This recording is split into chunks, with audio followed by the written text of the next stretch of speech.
Hot news: Wilbur Ross says federal workers can take out loans to cover missed paychecks. CNN. When asked in a CNBC on Thursday about reports that federal workers are going to homeless shelters or seeking food assistance, the billionaire investor said, "Well, the government has been partially shut down for more than a month, with no apparent end in sight." Opened by Chef Jose Andres in central Washington has been swamped with workers seeking hot meals, while furloughed employees across the country have been and seeking other assistance.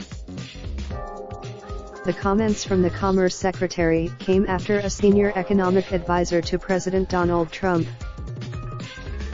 White House economic advisor Kevin Hassett, said earlier this month that furloughed federal workers who are not getting paid during the partial government shutdown are better. Huge. Ross, who made his fortune buying distressed debt, noted that banks and credit unions have been extending the so